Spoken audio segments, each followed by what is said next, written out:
Hello kind people of YouTube and welcome back to another video. As always, today we're gonna take a look at the markets and then go through some news articles that caught my attention or that I missed in the last week. So let's start as always by refreshing CoinMarketCap right here.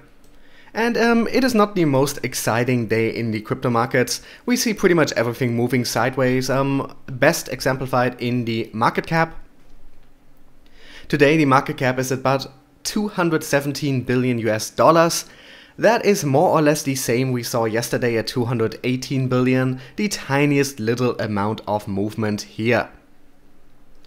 Bitcoin ever so slightly outperforming altcoins once again. Bitcoin dominance up at 52.4%. It was at about 52.2% yesterday and a couple days ago fell all the way to about 51%, but it is not nearly as high as we saw it a few weeks ago at 58%, so still relatively low within the context of the last couple months, but climbing back up there. XRP slide seems to be slowing down if it's not completely over, with it down only about 0.9% after a couple drops in the multi-percent range for a couple days now. I still think what we're seeing here is a bad reaction to Swell and to XRapid going live from people who had wrong expectations, who expected too much and were then disappointed when they only got good instead of great news. People who thought that buying 100 XRP would turn them into a millionaire overnight and were then disappointed when the price didn't shoot up by 1000% and when they didn't announce that 500 banks would be instantly going live with XRapid. We see the volume of XRP also down significantly again. It was over a billion a while ago, but 609 million a day is still significantly higher than it used to be just a couple weeks ago when it was usually in the 200 million region. Aside from that, everything up or down by 1% or 2. TRON is doing very well compared to everything else, up 8%. A very good week for TRON here we can see, and we're going to be talking about TRON a bit in a while. And aside from that, yeah, you see here everything mostly up or down about 1%. Not a lot of movement here. Let's jump into the articles, shall we? As always, these are all linked in the description, as well as you can find my social media links there, you can find ways to support the channel if you would like, and you can find an email address to send me questions for a potential question and answer video. Anyway, let's get straight into this. Bitcoin gradually increased in price in September, case for a bull run in 2018. So this of course not so much news as analysis, the rest of today's articles will be news after this. Since early September, the price of Bitcoin has gradually increased from $6,100 to $6,550, testing the $6,800 resistance level on 2 occasions. Bitcoin experienced 4 dips in its price in the past 30 days, and every consecutive drop in the price of the asset stabilized in a higher region than its previous decline in value. On September 9th, the price of Bitcoin dropped to around $6,100 during its first fall in the month. On September 16th, a week after the initial drop, followed by a corrective rally, the price of Bitcoin dropped to $6,250 at a higher point than its previous drop at $6,100. On September 26th, around 10 days after the second dip, the price of Bitcoin dropped to $6,400, another $150 higher than the region Bitcoin fell to on September 16th.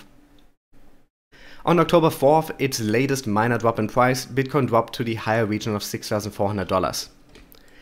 Given that Bitcoin has seen the $6,000 support level strengthen and the momentum of the asset at the $6,550 mark intensify, it is entirely likely that the asset will continue to engage in a gradual recovery throughout October.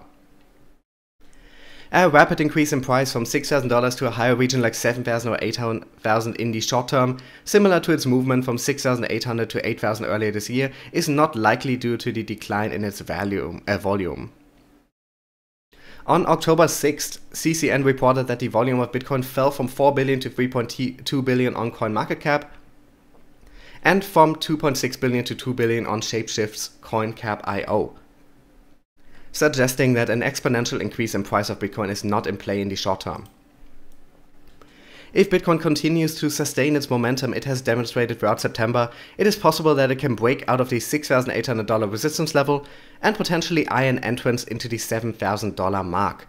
But in consideration of the positive regulation-related developments in Japan, South Korea and the US, many analysts expected Bitcoin to surpass major resistance levels at $8,000 and $9,000. Masayuki Tashiro, a prominent Japanese market analyst, said in August, "Personally, I am bullish, and by the time the outline of the regulations will come together in October, those investors who will feel safer will come back.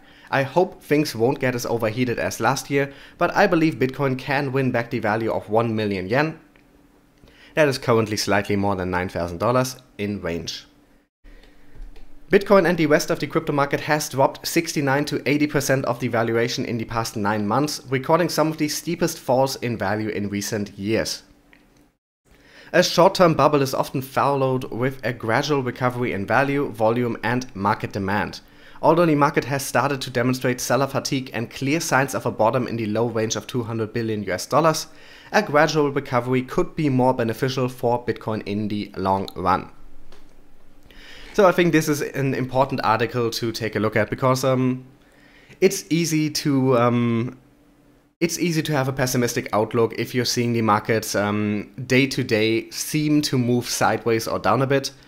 But when we're looking at these monthly views, we can see that in actuality, at least in regards to Bitcoin, we have seen a small, slow but steady rise across the last month. And this is a pattern that right now looks like it is continuing to repeat for a while. And if this were to continue, we have 7,000 and 8,000 in view before the end of the year. So hopefully this will continue. And then of course we have October being the month where a lot of stuff is supposed to happen. And then in early November we're gonna know more about ETFs as well, but that will be in this next article right here. Yesterday we talked about how the SEC set a deadline for when they will start reviewing the Bitcoin ETF applications that they rejected earlier this year. Now we also have a deadline for when we will actually get their decision, and this is obviously the more important thing about it, because this means in under a month, on November 5th, we will know if these 9 Bitcoin ETF applications remain rejected or if they will change their stance. Let's read this article as well. The US Securities and Exchange Commission has outlined a time frame for reviewing proposed rule changes related to a series of applications to list and trade various Bitcoin exchange-traded funds.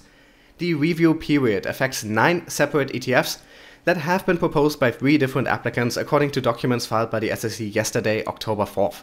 The new amendments affect a pair of Bitcoin ETFs that had been submitted by ProShares in conjunction with the New York Stock Exchange, ETF exchange NYSE Arca. The other affected applications are the 5 further proposed ETFs from Direction, also for listing on NYSE Arca, and 2 proposals from Granite Shares for listing on CBOE. The SEC has solicited any party or other person to file a statement in support or rejection of the proposed Bitcoin ETFs by November 5th. The regulator has outlined that its prior orders disapproving proposed rule changes for all 3 applicants' proposals will remain in effect pending the review. In a separate notice, the SEC has filed amendments to specific changes and clarifications that had been put forward by Granite Shares regarding its proposed models of operation. As reported in late August, the SEC had chosen to review its decision to reject the 9 ETF proposals just a day after it disapproved them. The regulator had found that the products did not comply with the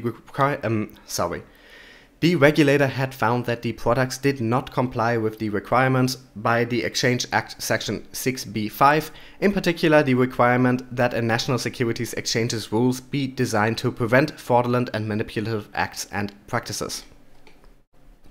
So here we have it now.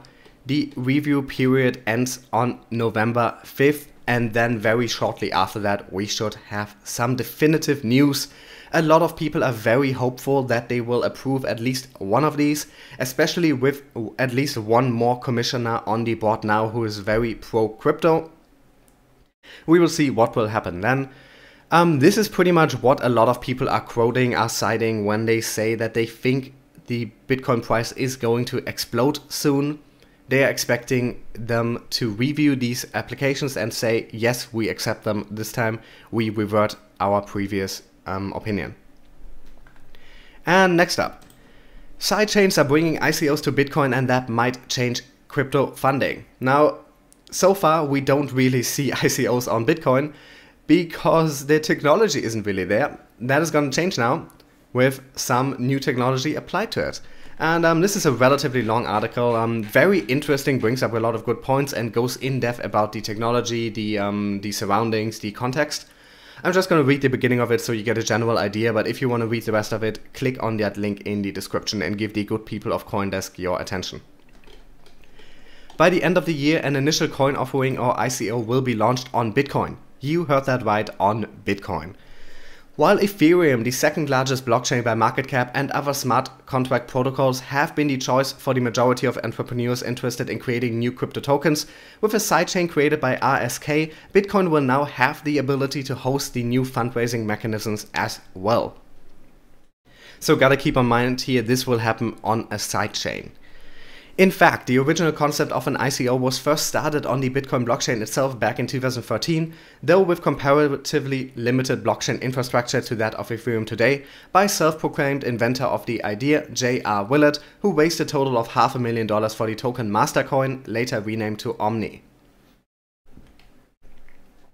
And sometime in late November, Temco, a South Korea-based blockchain startup targeting supply chain management, oh my god, I'm a mess again today, I'm so sorry, will take advantage of both the seminal idea and RSK's technology, launching a public token sale with the goal of raising $19 million US.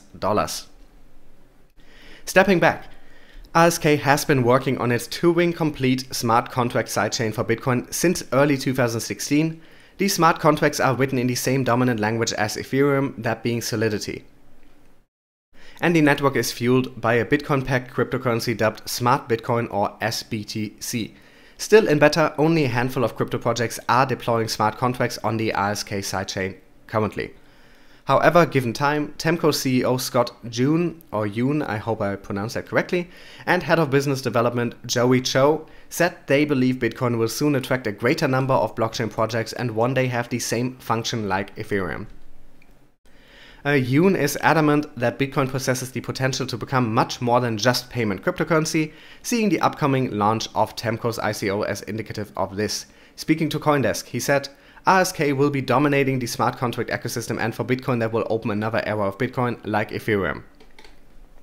Now what we see here, and what we've actually seen a lot recently, is Bitcoin is desperately playing catch up with newer cryptocurrency, with cryptocurrencies that are of the second or third generation, with cryptocurrencies that have smart contracts, that can run dApps, that just have a lot more technological advancements. We're seeing a lot of that with like the Lightning Network that is aiming to make Bitcoin as fast and as secure and as and to enable as many payments as other cryptos do. And this is another step in that, a sidechain that enables smart contracts, and in that way also ICOs. We will see how successful this will be. My worry about this is that all of this is happening on sidechains, all of this is happening on top of Bitcoin, none of this is happening with the actual Bitcoin code itself.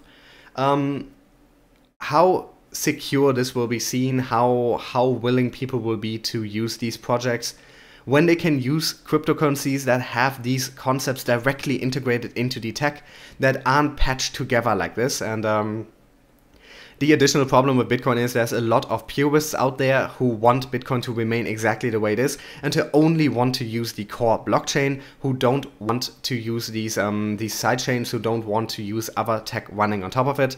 So there's also a bit of a broken base there. In general, this is very good to hear for Bitcoin. This means Bitcoin will have the capacities that some other cryptocurrencies also have. With Bitcoin under a lot of fire for simply being technologically outdated, this will be very good for them. Let's see how this ICO turns out. Next up, talking TRON. This isn't so much news as an opinion article, but let's read this anyways. dApp developers are key in making TRON great, and I want to talk about this because of this list of potential apps that people came up with, but let's read the article to have some context. In the traditional world of investing, when an investor is making a choice as to what stock to buy, they look at the company's final product and its popularity. This in turn means the company will make more sales, thus increasing its annual revenue. Revenue then translates to nice dividends for the shareholders at the end of the year. Take for example the company of Apple and the wonderful devices it creates. Apple would not be Apple if its products were not smoothly designed and at the same time very functional. This analogy fits in with the narrative of the TRON mainnet that was launched mid this year. The platform is great, but it has entered the dApp era that will make or break the project. This is where the dApp developers come to save the day. The TRON Foundation knows that developers are key to making the platform great. This is why they are hosting a developer conference in San Francisco this coming January. The developer conference is a 2-day event from the 17th to the 18th of January 2019. It aims at bringing together like-minded individuals in the blockchain industry whose main goal will be to improve the TRON ecosystem and access the full potential of the platform. Earlier on in September, Justin Sun had asked the TRON community to help with a list of dApps they'd like to see on the platform. Many of the suggestions were focused on social media and gaming, as can be found below. And this list just caught my eye, and I just want to talk about this because I think it shows a misunderstanding of how all of this works for a lot of people. So these are community suggestions, the most popular suggestions among the community. I believe this is listed in the order of popularity. So you have massive multiplayer games, fighting games that wager TRX, first-person shooter games, a decentralized social media site, online poker on the blockchain, a YouTube clone, a Facebook clone, a Twitter clone, a Netflix clone, and a decentralized voting system. Now, all of these potentially could be great apps, but these can definitely not be what a blockchain-based dApp network focuses on for now. Because, do you see the issue here? All of these will put these dApps, except for the decentralized voting system, every single one of these will put these dApps in direct competition with established products that have a lot more funding, a lot more research, a lot more marketing, and a well-established user base behind them. And these are expensive to produce, like massively multiplayer games, like for instance MMORPGs or even smaller games that run on smartphone devices. They can cost tens of millions or even hundreds of millions to develop. And then you're in a highly competitive market that is already oversaturated. So if you're starting your dApps with stuff like this, you're going to be going into extremely tough markets, and you're going to be asking people to use your product instead of all the established ones that have a lot more funding, research, and that are altogether probably better for it. And it's the same for fighting games. Yes, wagering the token is a bit of a different angle, but that doesn't change that there's hundreds, that there's thousands of established fighting games with established communities, and it's going to be a hard sell to make any of them move over to a dApp from the products that they're already using. And to make anyone move over, you have to be at least as good as the best people already in that market. And we continue seeing this for all of this. These are all either completely saturated markets that have a lot of established products in them, and that cost millions and millions and millions to be viable in, or they're direct copies of something that already exists, and that completely monopolizes the market. And that might be even harder to break into than into, say, multiplayer games or shooter games. Because shooter games, like, there's not just one game. You have your Call of Duties, you have your Battlefields, you have all the newer Battle Royale-based games. There's a bunch of franchises that can coexist, so it will be a bit easier to break into that. But if you're looking at making an alternative to YouTube or Facebook or Twitter, you're looking at something where that company has essentially full market share. And you want to rip that away. That means you have to make a product that is better, that is more efficient, that is better designed. Then you have to give people the incentive to move over, away from the place that has a massive user base, away from the place that all their friends are already using, over to that one. I think there's immense value in developing new social media sites on top of blockchain on dApps, but they need to be a new concept. They can't be trying to replace existing ones, because that is such an uphill battle. Like, Facebook, I believe, has over 1 billion users. In order to make your clone appealing enough for people to move over to it, when all their friends are still using Facebook, when Facebook has years of development, has a streamlined user platform, it's easy to use, everyone knows what it is, everyone understands it, millions of research gone into it, that is gonna be tough as hell. And then it goes even further. A Netflix clone. That is even harder because Netflix isn't just a social media site. Netflix doesn't have user-generated content. To make a Netflix clone, to make an alternative for Netflix, another streaming platform, you need to get the rights to all these movies and TV shows to stream them. And a lot of them have exclusive rights already signed away to Netflix. So now, to be fair, these are community wish lists. These are things that the community would like to see. But I really hope that in this case, the TRON team and their developers do not listen to the community, because if they try to make all of these apps, especially if they focus on these instead of developing unique new systems, that is what has to happen. dApps have to be unique. They need to be something new, because the idea that you will make a clone of something that already exists and people will use yours instead of the one that's already out there, that is extremely unlikely. And with dApps, there's the added layer of added complexity from people not understanding what a dApp is, what a cryptocurrency is, what a blockchain is. There's a higher level of entry there. So instead of looking at what's popular and trying to make our own versions based on blockchain, we need to be developing new apps. And these apps need to be so innovative and interesting that people will want to use them despite them never having used a dApp and not knowing what a dApp is and not understanding a blockchain. They will need to want to use them because they don't already have a well-established app that does the same thing and likely does it better. And like I said, these are just suggestions, but if this represents what a large part of their community thinks would be good for the token, then I'm kind of worried about to which degree their community understands, well, first of all, business.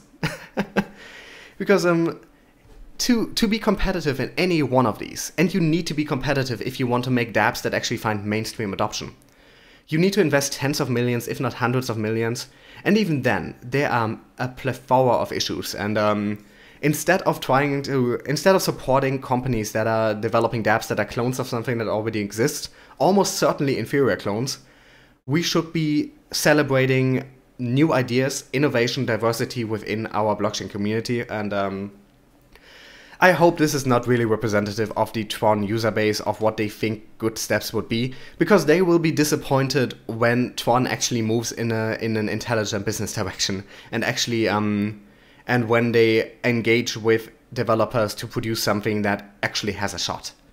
But anyway, I just wanted to talk about this list because it's just ridiculous. Like, I get seeing this as a wish list, as, oh, wouldn't it be great if we had that? But if you're looking out for the best for TRON, for the TRX token, for the ecosystem, these are not the things you want. These are not the... Like, at some point we will get these things, most of them at least.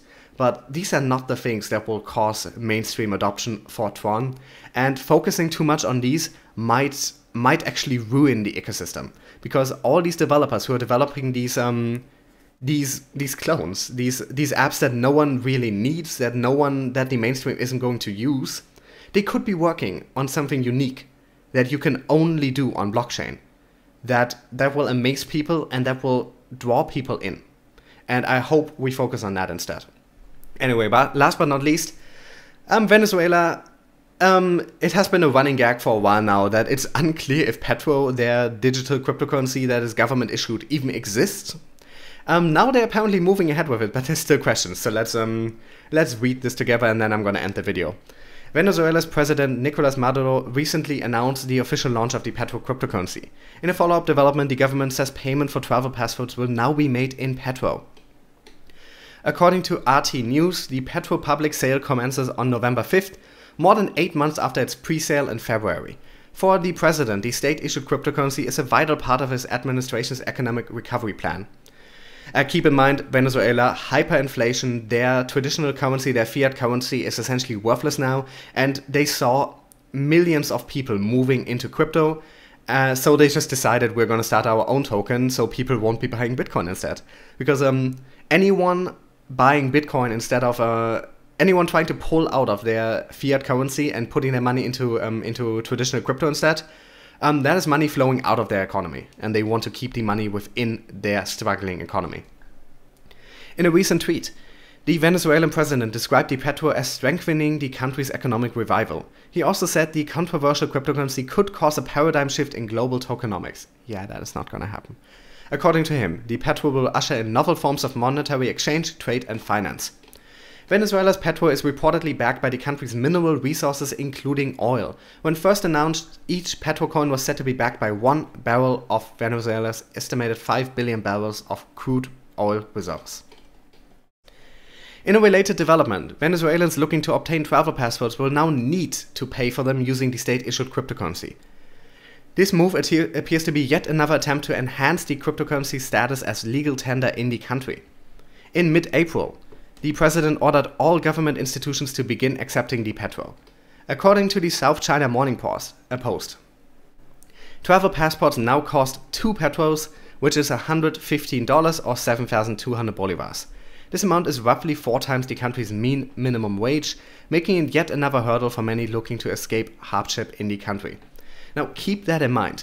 Just to get a passport so you might be able to leave the country, you need 4 months of minimum wage. That is insane. Absolutely, utterly insane. Anyway, back to the article. While the government tries to conjure utility for the national cryptocurrency, critics say there's no proof of the Petro's presence in Venezuela. A Reuters study published in late August revealed the virtual currency is hard to spot almost anywhere. Speaking to the BBC recently, Alex Tapscott of the Blockchain Research Institute says none of the government's claims about the cryptocurrency stand up to the information available in the industry.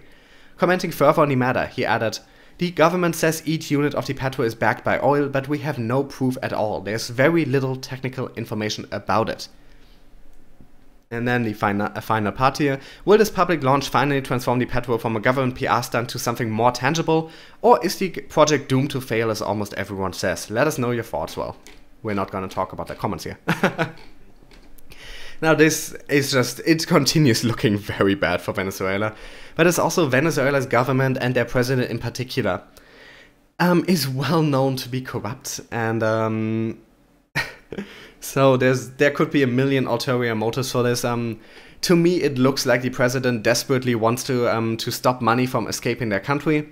And he wants some international attention and potentially make a lot of money off a sale of his own cryptocurrency. Who knows how much of this money goes directly to him? There is no transparency in the Venezuelan government.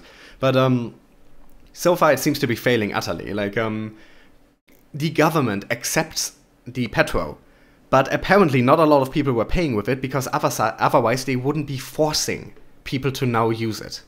So they're desperately trying to get people to use it. But the thing is, if you're in Venezuela and you see your currency losing value every single day, what are you going to invest your money in? Are you going to get Bitcoin or Ethereum or XRP, which have been a lot more stable and, most importantly, have nothing to do with your government that is messing up your economy?